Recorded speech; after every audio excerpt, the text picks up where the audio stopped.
Воведување на богослужба на современ македонски јазик во црквите каде живеат македонски православни христијани во Грција.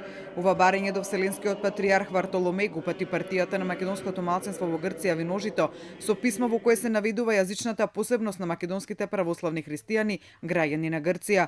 Од Вартоломеј се бара да има разбирање за нивните религиозни права како малцинство, да може да ги изговорат и да ги слушнат молитвите во црквите на својот мајчин јазик македонски. Договорот од Преспа според Павле Воскопулос од Виножито го поставува појасно признавањето и почитувањето на јазичното прашање од грчката страна.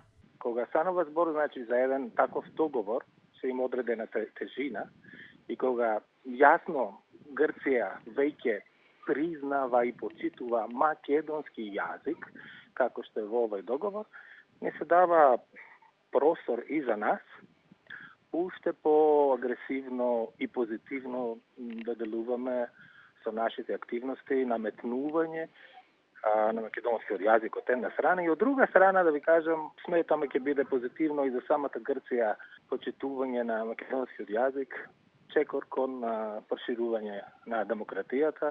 За тоа како би било одговорот од Вселенскиот патријарх, Воскопулос смета дека тоа ќе се покаже на дело.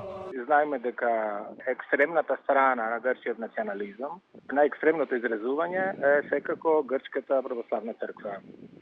Знаеме ние во минатото имаше проблеми токму дури на овој пример што наведуваме, да се крсти едно дете со македонско име.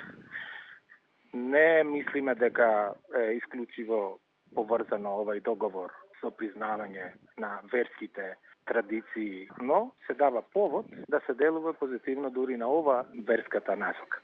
Виножито освен до Вартоломеј пред еден месец упатило барање за работна средба со министерот за образование на Грција за воведување на изучување на современиот македонски јазик во јавното образование во областите каде тој се зборува.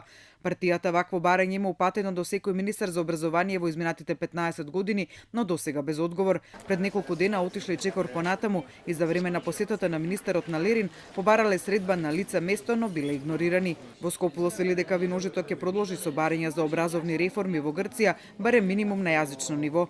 Според него се повидлива јазичната асимилација на македонците во Грција. Секоја генерација губи повеќе мајчиниот јазик. Младите генерации мајчин јазик веќе грчки.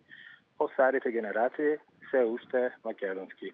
Инаку речиси еден месец постапувањето на сила на договорот од Преспа и промената на името на земјава, дел од грчките медиуми се уште ја именуваат земјава како Скопје, а во пограничните региони во Грција се уште не се сменети таблите на кои пишува поранешна Југословенска република Македонија.